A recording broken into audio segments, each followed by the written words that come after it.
Capítulo 7.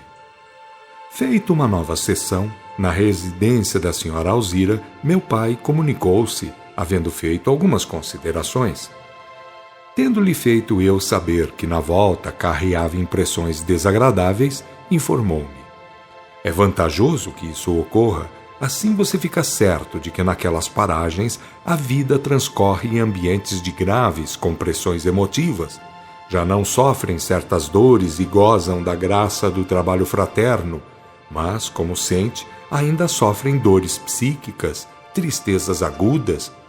Todavia, como a Terra é diferente na ordem vibratória e o seu grau hierárquico é algum tanto superior, a impressão que traz é mais forte. Eles, como inferiores e acostumados, sentem menos, embora a coisa aperte de quando em quando. Falei-lhe sobre a grandiosa visão dos planos espirituais, dizendo ele: assim como viu com referência ao mundo terrestre, que se subdivide em planos e subplanos, a começar do centro do bloco ou da esfera sólida, assim se passa com os demais mundos, havendo fenômeno similar para os sistemas planetários e para as galáxias, e assim por diante. Sempre há uma unidade que serve de base para todas as realidades fenomênicas do universo. É o que cumpre saber e atender, pois cada um de nós é apenas parte e relação, tomando vantagens ou caindo em agravos, segundo as concepções e os atos praticados. Ora, como pode ajuizar, em tudo isso reinam, servindo de alicerce, o amor, a justiça, a sabedoria e a harmonia. Como poderia ser que o crime representasse vantagem? Desde os primórdios instrutivos, a humanidade recebeu leis e mandamentos. A Índia dos Budas, que somaram quase 30, não sabe ao certo de quando data o seu decálogo. E os mandamentos foram transmitidos para quê? Para ensinar que todos devemos respeito à ordem universal, pois ela reflete aquilo que se diz ser a vontade de Deus. Justamente, meu filho, quem desarmoniza fica devendo harmonia e não poderá ter paz, aquela paz condizente com o seu grau de evolução, antes que reponha o seu estado vibratório. Resumindo, tudo é questão de vibração, de intensidade vibratória. O mais evolvido é mais intenso, o menos evolvido é menos intenso e mais denso, levando em conta, como tantas vezes temos lembrado, que Deus reside no infinito e no íntimo de cada um de nós. A grande questão está, então, no desdobramento das virtudes espirituais. E chegaremos de novo ao local de erro, que é a ignorância, de onde surgem crimes de variada ordem, começando pela idolatria. A lei de Deus, como sabem, ordena que se não cometam erros, começando por não admitir idolatrias. Entretanto, bem temos errado muito, meu filho, estando agora eu a render graças pelo pouco que venho alcançando. Já disse que venho também de tremendas faltas, de lugares tenebrosos, lentamente subindo na escala das regiões e das esferas. Se eu conseguir reunir alguns elementos, fazendo-os reencarnar em boas condições, terei ganho uma lascazinha de céu a mais. Conto com a sua ajuda, pois as suas orações e trabalhos muito me auxiliam. Tendo trazido alguns elementos para vocês doutrinarem, elementos de que necessito, porque foram companheiros de crimes e faltas. Conte conosco, pois temos gosto em servir, prometi-lhe. Existem fenômenos que decorrem de leis fundamentais, sendo pouco flexíveis, como a morte, por exemplo. Temos rogado pela vida. Temos rogado a Deus e a Jesus pela sua paz e pela saúde de todos, mormente pela vida desta irmã, pois o seu tempo está findo, está transbordando, bem o sabemos. Só de pensar na desencarnação da senhora Alzira, um manto de tristeza e de saudades envolveu-nos. Ela era uma luz brilhante, radiante. Quem se lhe chegasse ao alcance de sua pessoa, certamente sentiria a grande alma que era, indo-se ela fatalmente que seria para altas regiões, pois sua mente e seu coração planavam desde muito nas mais altas esferas do pensamento. Ela viria, certamente, ao encontro das amizades, mas ninguém teria o direito de pretender sua atenção contínua, já que outras atribuições lhe seriam dadas pelo plano superior. Havia momentos de lucidez visual em que eu enxergava tudo ao redor, pois ela brilhava de maneira tal que era impossível encará-la. Quando meu pai se foi, disse que viria um espírito sofredor através de minha mãe. Quando veio, gemente e lastimoso, rogou preces, muitas preces, catadupas de preces. Sabes então que és desencarnado? Perguntei-lhe. Esbravejando, respondeu: estou pedindo preces e não perguntas. Nós queremos aprender, tuas palavras servirão de advertência. Ele retrucou veemente: façam preces por mim, se eu melhorar, darei palavras e mais palavras, advertências e mais advertências. Fizemos oração com o máximo de concentração possível. Daí a pouco disse ele amuado: agora estou melhor, mas a tortura volta. Por quê? Sabes dizer por quê? Abanou a cabeça, custou bem para seguir a informar. É muito fácil reconhecer as faltas, mas não é fácil repará-las. Eu vivo como se fosse uma alma danada, rogando preces e mais preces. Fui simplesmente feiticeiro, mas sem dar conta disso. Meus guias mandavam fazer tais e tais coisas, cobrar tanto e tanto, e eu segui a linha por eles indicada.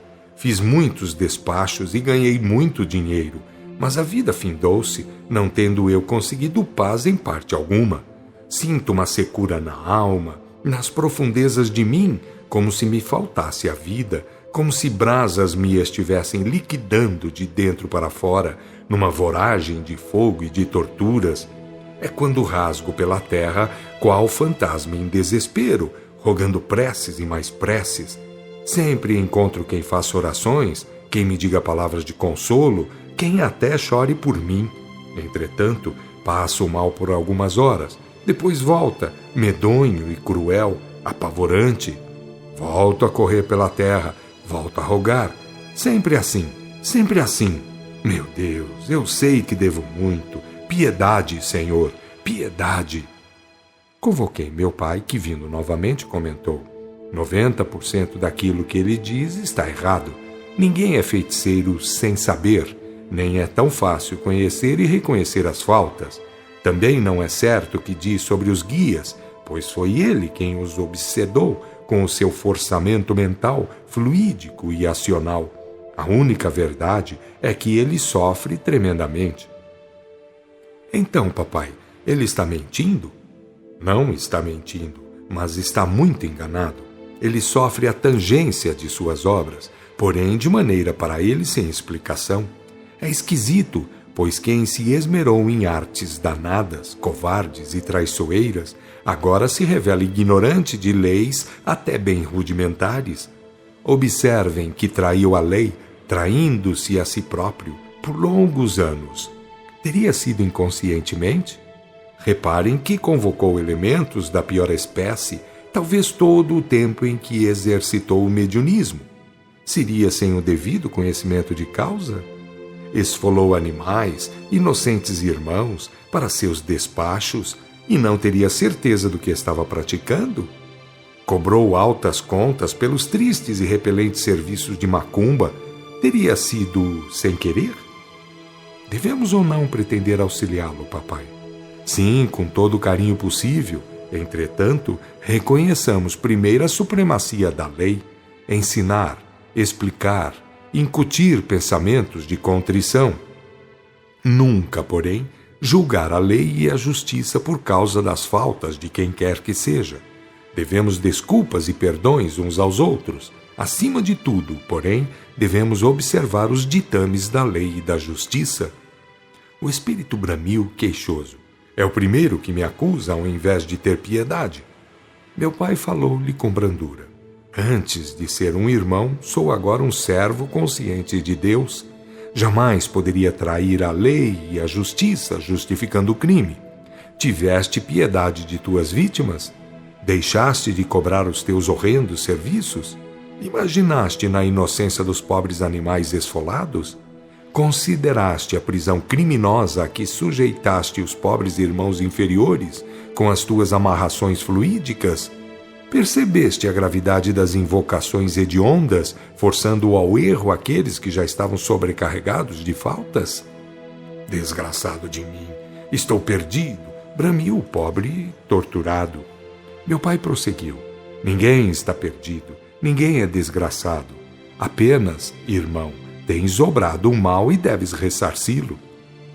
Não sabes o quanto sofro, tornou o infeliz desesperado. Eu sei, porque também penei nas trevas as mais tremendas dores e os piores assaltos de angústia. Devo repetir, entretanto, que todos os atos são relativos e simplesmente consequentes. Deveria dar-te as glórias pelo fato de teres cometido muitas faltas gravíssimas ao mesmo tempo. Empregaste mal os próprios poderes, ao mesmo tempo que atraíste infelizes irmãos à prática de piores crimes. E como pensaste a respeito dos miríades de elementais que empregaste mal, insinuando malvadezas incontáveis? Sabes o que acontece a um animal, a um espírito ainda simples e ignorante, quando é feito objeto de imantações feiticeiras? Gemia o infeliz, sem articular palavra. Meu progenitor prosseguiu: demais, cumpre saber, somos centelhas envolvidas em várias espécies de matéria, começando das mais tênues expressões fluídicas, vamos incorporando outras e outras modalidades de matéria que, parecendo estarem em profusão, realmente estão separadas e distintas, cumprindo suas funções. Pouco importa que sejam as do corpo físico ou perispiritual, pois tudo é envoltório, tudo comprime e faz sentir a presença. Quem tantos crimes comete, e comete o crime de forçar ao crime, de induzir ao erro, por certo se forra de matéria doentia, fedorenta e dolorosa.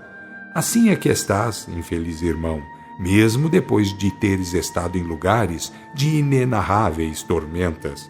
Andaste muito, correste mundo, procurando fazer mal e ganhar dinheiro. Agora corres mundo procurando lenitivos, rogando um Pai Nosso pelo amor de Deus. Repara o quanto a lei é simples. Tens visitado os lugares ermos, as praias, os recantos solitários, as esquinas e os bosques. Tens estado em todos os lugares onde andaste operando mazelas, imantando objetos, criaturas e infelizes almas atrasadas, além de inconscientes elementais. Para! Valha-me Deus! Bradou o infeliz, cheio de revolta.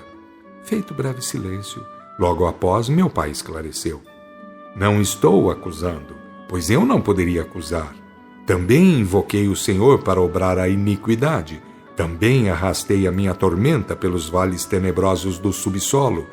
Aos poucos, um dia, percebi que estava subindo, melhorando, ganhando esperanças. Quanto custou para sentir algumas fugidias esperanças? E mais tarde, bem mais tarde, prepararam-me para a primeira reencarnação.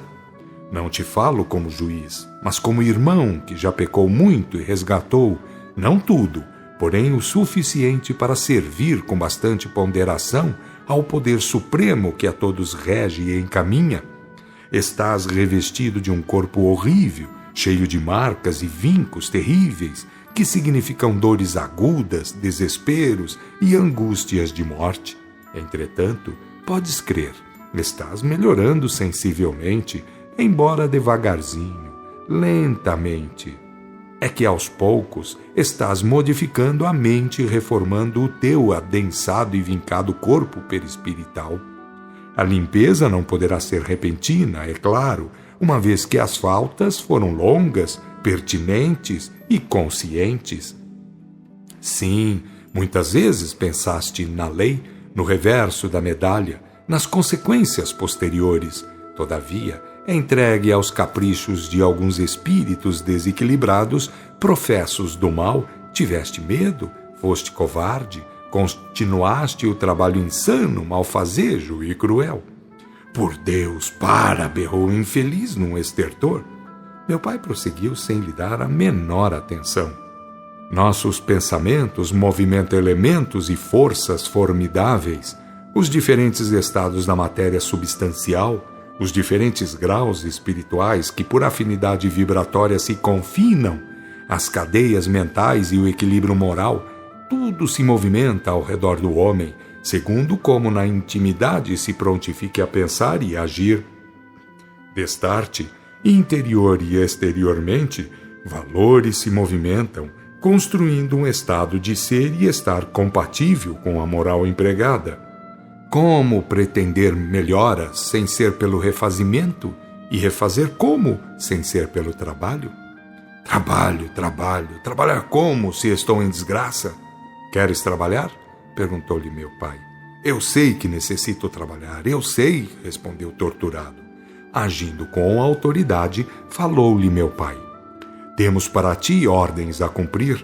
Deves compreender, porém, que os trabalhos serão da mesma ordem, mas na razão inversa. Formarás na falange dos que lutam contra a magia negra. Recuperarás dos erros do passado, amparando as vítimas de males semelhantes. Entretanto, observa bem, é muito comum haver quem descambe novamente, por força de injunções circunstanciais. É preciso muita cautela para não destrambelhar, a fim de não tomar medidas que exorbitem daquilo que a lei determine e ratifique. Gemente concordou. Dê-me em trabalho, saberei como pensar, saberei obedecer. Ordenou-lhe meu pai. Faça uma oração, mas uma oração que valha pela mais firme concentração em Jesus Cristo. Procura produzir o melhor contato mental. Houve silêncio. Moviam-se apenas lábios da senhora por quem ele falava. E ao cabo de segundos, ergueu-se ele, proferindo palavras de gratidão a Deus e a Jesus. Meu pai, todavia, enunciou-lhe. Terás contas a prestar, algum dia, deste adiantamento. Lembra-te que és apenas adiantamento, porque afinal tens reconhecido as faltas e rogado ao céu pela tua redenção. Afora o que pagaste sofrendo horrores infernais, terás agora a grata oportunidade dos reparos em serviços de fraternidade, amparando as vítimas do mesmo mal em que te exercitaste. Vem agora comigo, que te entregarei ao chefe sob cujas ordens irá trabalhar. O pobre espírito delirava de satisfação, rendendo graças a Deus, quando se retirou para acompanhar meu pai, indo a caminho de sua redenção pelo trabalho. Antes de se irem, avisou-me o meu progenitor da possibilidade do encontro, à noite, com aquele irmão. É difícil fazer compreender até onde tais acontecimentos significavam maravilhosos eventos para mim. Não pense alguém, por fazer cálculos, que o desdobramento de um espírito encarnado lhe seja fenômeno correspondente à vida livre, como sucede com a libertação carnal. Entretanto, como a libertação carnal também não é completa, porque para isso seriam precisos formidáveis recursos evolutivos, e bem pouca gente assim a Terra hospeda frequentemente, devo dizer que é das faculdades a que mais conforta e revigora o viajor da carne, porque, digam como quiserem os exegetas da hermenêutica doutrinário-mediúnica, até grandes médiuns de outras faculdades padecem de ausência de fé em muitos transes da vida. O desdobramento consciente é a grande arma de combate contra certas fraquezas e desfalecimentos. Em compensação, podemos garantir, representa apreciável soma de responsabilidade. Como tese ou regra geral, afirmamos que há sempre muito de adiantamento nas questões facultativas. Mais tarde ou mais cedo, todos teremos de responder pelo uso feito com todos os bens da vida, acima de tudo, porém, por aquilo que diremos serem as máximas virtudes espirituais. Saibam aqueles que o desejarem que a mediunidade é, de fato, nos fundamentos, lei de relação, força de entrosamento ou contato, observando, porém, a lei das gradações vibratórias. Em todos os reinos, em todas as espécies, em todas as famílias, variando talvez ao infinito quanto aos indivíduos. A mediunidade está em tudo, embora em cada meio opere em conformidade com as leis regentes específicas. Quando atinge o plano hominal, naturalmente que observa o princípio que se fundamenta no alicerce intelecto-moral.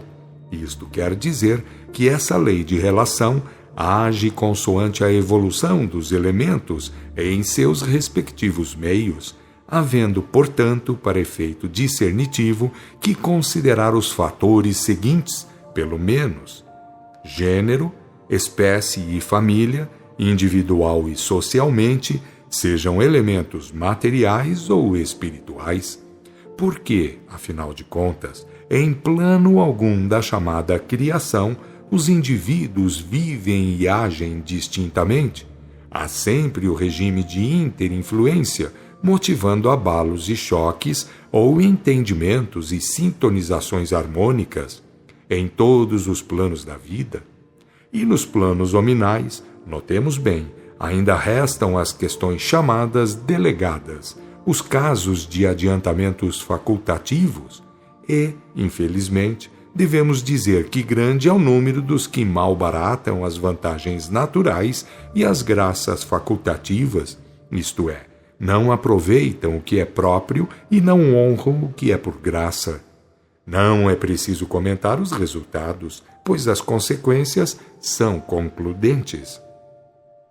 Se todas as criaturas compreendessem, de uma vez para sempre, que a lei, através da justiça, fornece punições e dádivas e que nem o mais arguto espírito encarnado, contando com sublimes faculdades, talvez pudesse chegar a conhecer ao certo até onde vão os seus recursos naturais ou por evolução e onde começam a prevalecer as graças facultativas.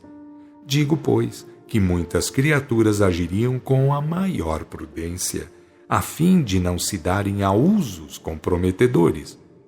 Compreendamos, num lance de raciocínio, que Deus envolve a criatura em verdadeiro ambiente de recursos, oferecendo-lhe muitas vezes, ainda por cima, graças em adiantamentos, a fim de que se experimente em alguns ramos de atividade. Qual é a criatura que leva a sério a sua responsabilidade? Qual virá a ser o grau de culpa em virtude dos maus usos feitos? Bem sabemos que poucos são os que se recomendam pelas obras. O grande número faz como bem entende, muitas vezes nem sequer percebendo que há uma responsabilidade em tudo e para tudo. Naquela mesma noite, conforme a palavra de meu pai, fiz oração e roguei a Deus a graça de um feliz desdobramento.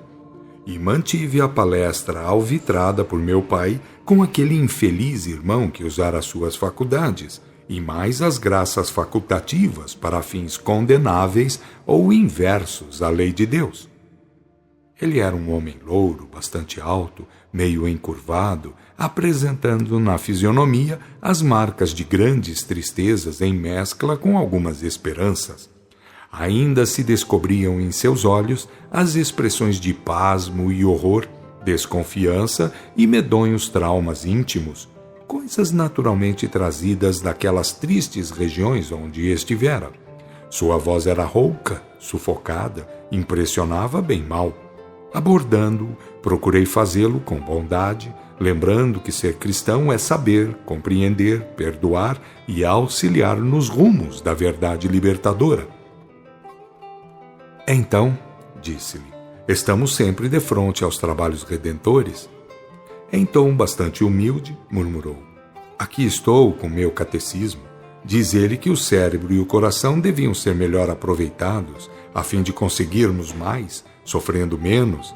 Infelizmente, porém, descambamos para fora da lei, criando situações difíceis para mais tarde. Foi o que fiz, pondo a perder o que era produto de minha evolução, e aquela partezinha que houvera rogado por graça, como adiantamento. Todavia não se acha defronte aos labores ressarcitivos? Não havendo dado resposta, porque naturalmente meditara no tempo perdido com as más obras, também nada lhe disse mais, estando disposto a não mais lhe falar. Foi ele, no entanto, quem a seguir comentou. Tenho meditado a valer sobre a vida e seus envolvimentos favoráveis.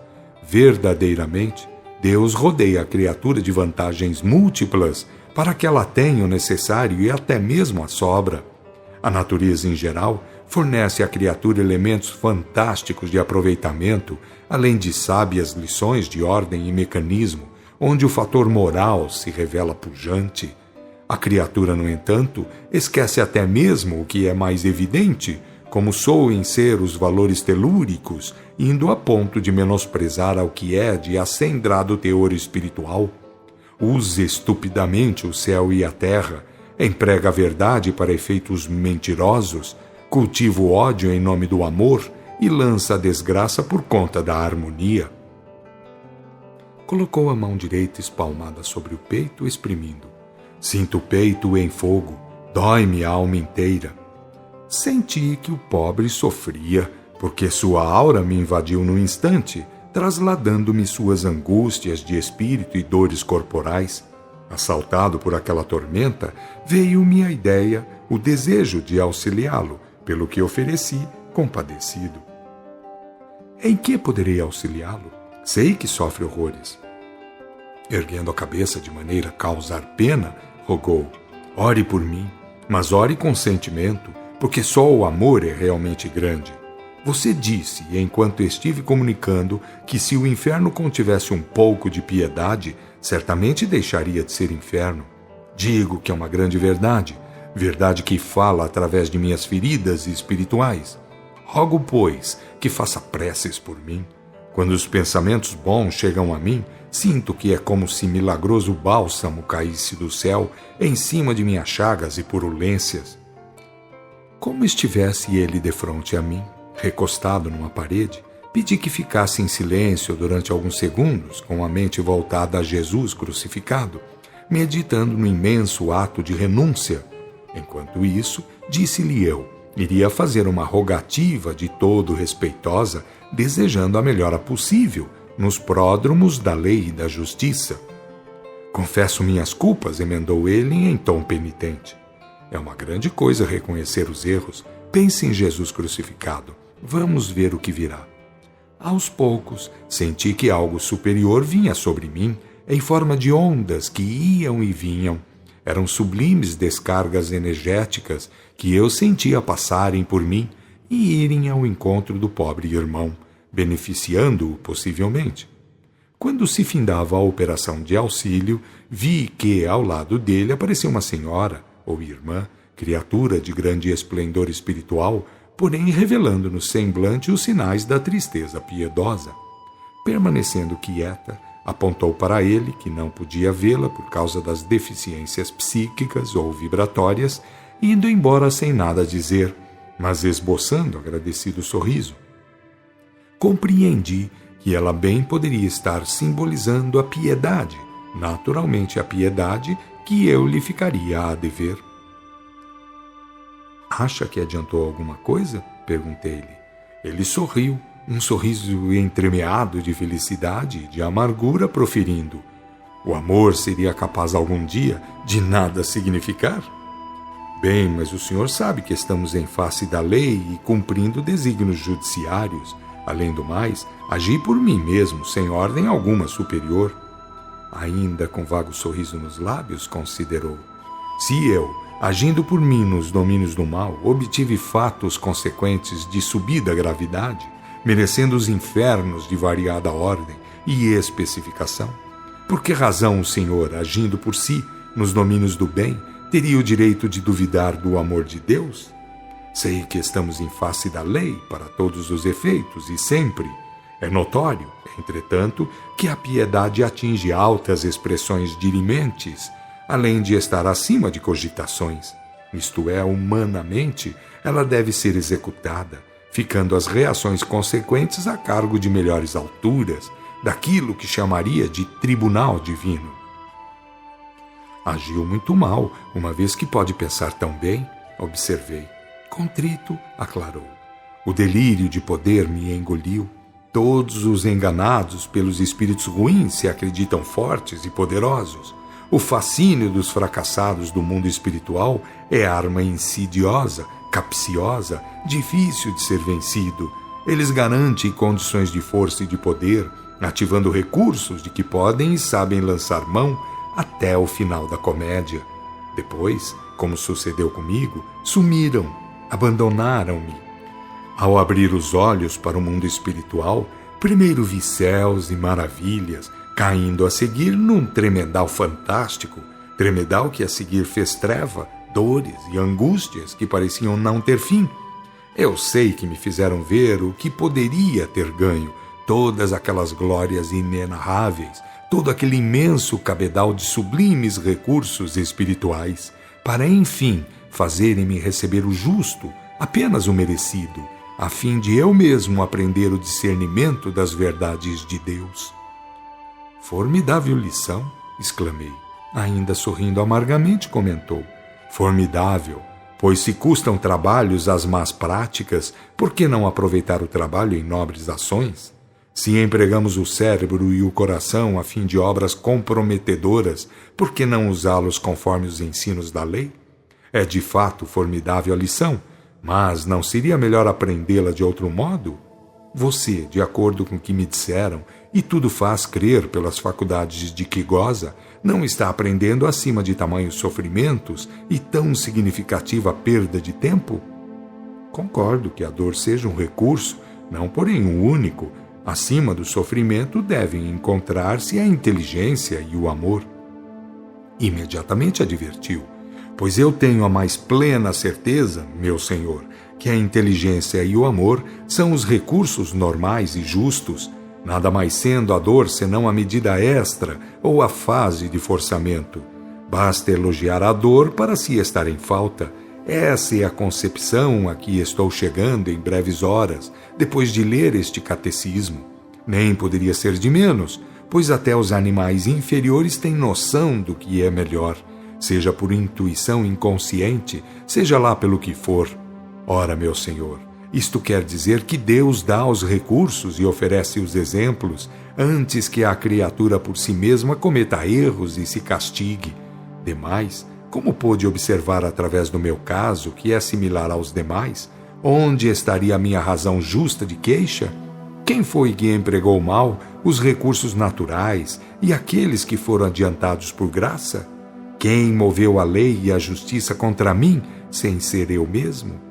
E se eu precisasse de conselhos, não teria os conselhos da lei, os exemplos do Cristo e os anúncios da revelação? Não é mesmo estupidez cometer faltas e convocar o império da tortura reparadora? Tendo-me conservado em silêncio, prosseguiu ele compungido. Não é pela vontade de Deus que nós chafurdamos no sofrimento, é pelo mau uso que fazemos de nós mesmos, aviltando a inteligência e o amor.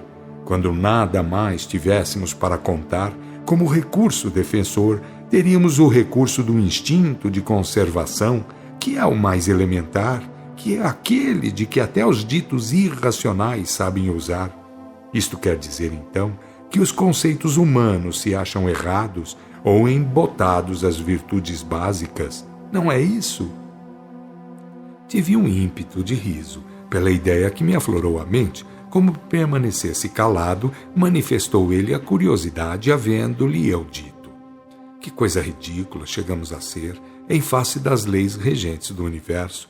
Enquanto elas proclamam que devemos viver em equilíbrio permanente com a harmonia universal, nós descambamos para os extremos, usando mal a tudo quanto por natureza pode ser bom.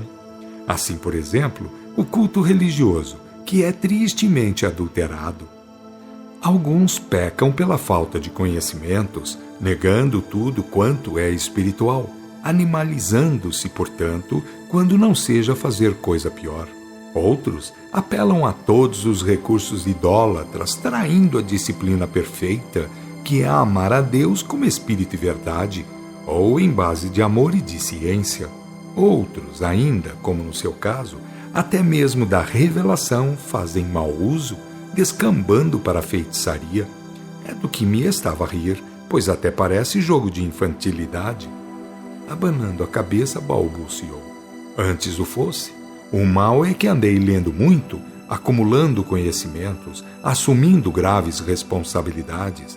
E não se diga que os conhecimentos fossem maus, tenho certeza que eram e são bons. Todo mal derivou da má prática, do abuso feito através de obras, alimentando fitos hediondos. Meu pai chegou, pois ali me houvera deixado e se fora, noticiando que devíamos partir em busca do padre Jonas, para com quem tínhamos certa obrigação a desempenhar. O pobre homem rogou orações em seu favor, consciente de que muito se pode através dela, quando aplicada em termos amorosos.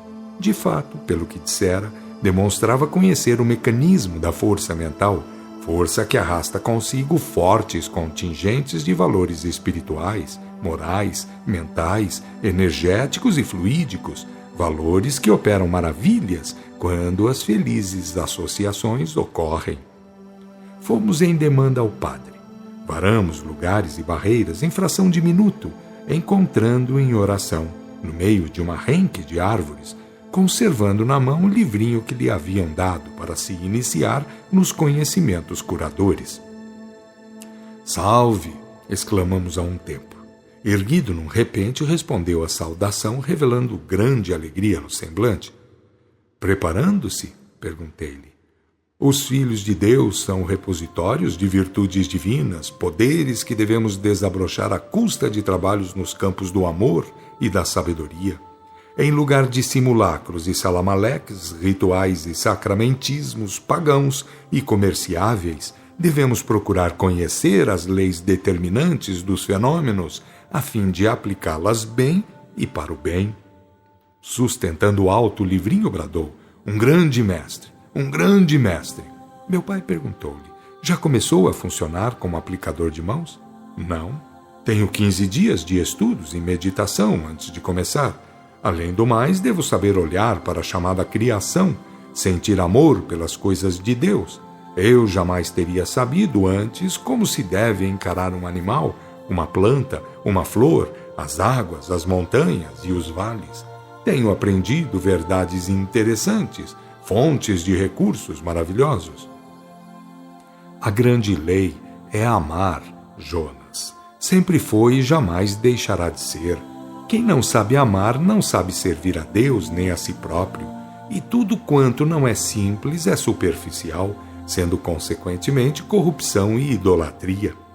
Compenetrado, endossou a minha palavra. Palavras dignas de respeito, entretanto a terra não poderá entender semelhantes verdades. A sua humanidade é defeituosa, cheia de vícios idólatras, enquanto se acredita sábia e consciente. A cegueira espiritual faz acreditar em tudo quanto é exterior e grosseiro, material e pagão, e como não se pode fabricar evolução para ninguém, consequentemente não se pode exigir que a humanidade melhore prontamente. Muitos homens, portanto, que a si mesmos se consideram superiores e sábios, continuarão por muitos séculos a dobrar os joelhos diante do pau e da pedra, do gesso e da simulação, porque a idolatria é um vício e dos piores, quando alimentado pelas falsas concepções.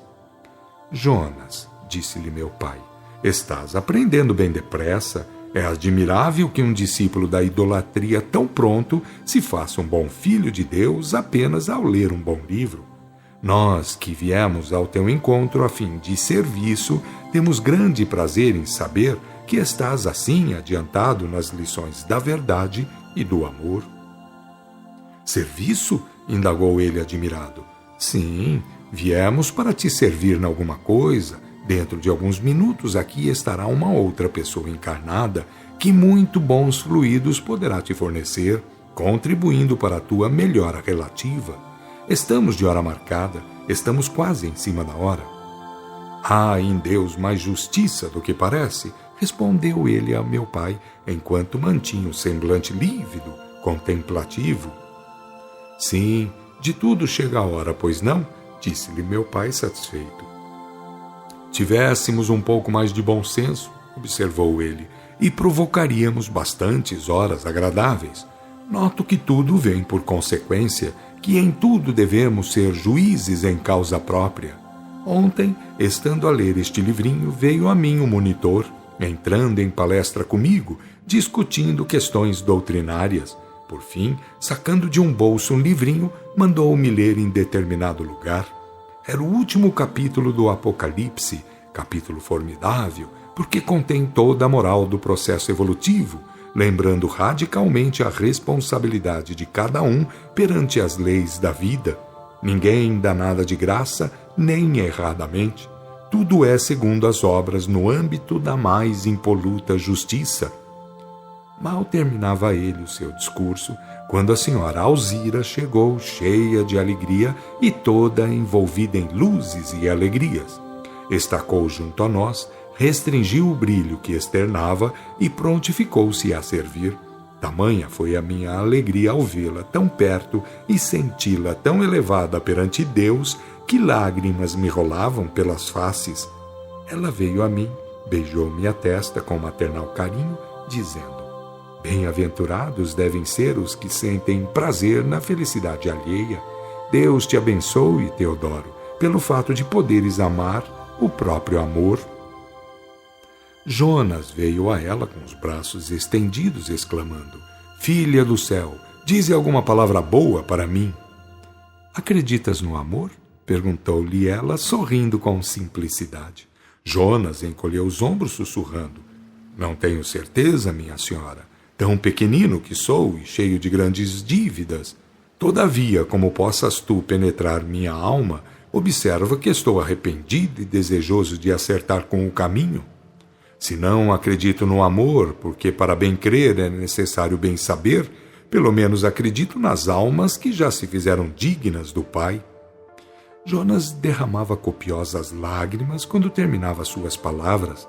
Ela também tinha o seu semblante puro, todo banhado, porque onde não havia lágrimas havia emoção profunda, consternação e carinho. Enquanto a cena se desenrolava, eu me lembrava da frase bíblica que diz: bem-aventurados os pecadores que se fazem penitentes. Quando a senhora Alzira retirou a sua destra da cabeça de Jonas, ele tremia e repetia orações, tangido por estranha força. Aos poucos, entretanto, voltamos ao normal, prosseguindo a palestra por um pouco. Ao nos despedirmos, disse-lhe a senhora Alzira: quando te devotares a Deus em espírito e verdade, como te devotaste aos ídolos e simulacros, farás grandes coisas. Lembras-te muito bem das palavras de Jesus, pois não?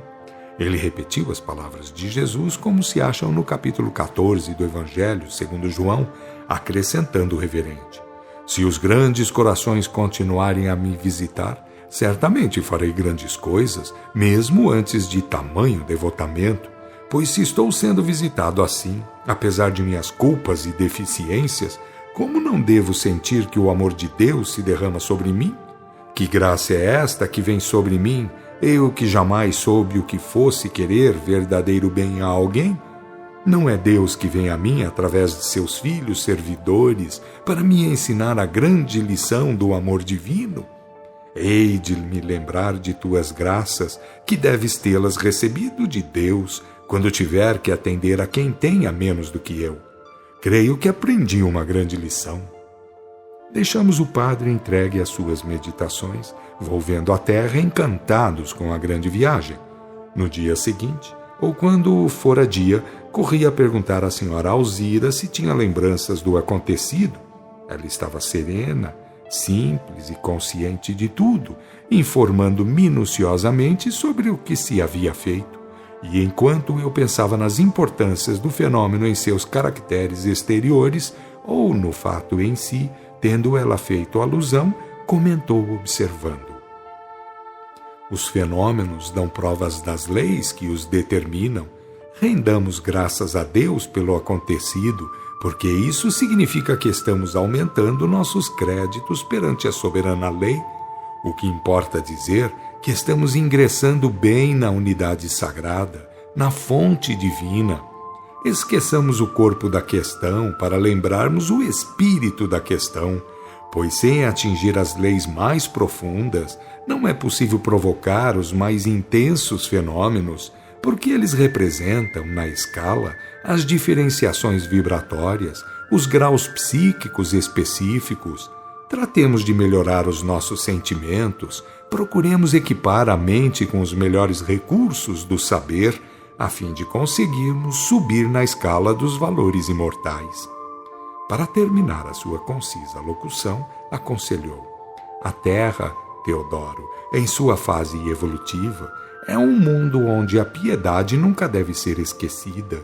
A humanidade está cheia de trabalhos evolutivos para realizar e de graves faltas pretéritas para ressarcir. A ignorância e a dor campeiam pela terra inteira, envolvendo as criaturas com seus terríveis grilhões.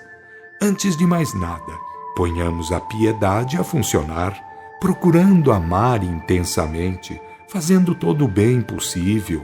Enquanto estivermos com Jesus, nas obras, Ele estará conosco em graças e felizes oportunidades. Ao despedir-me dela, estava encantado como de costume. Ela demonstrara mais uma vez que fazia da vida uma prece, um ato de louvor a Deus.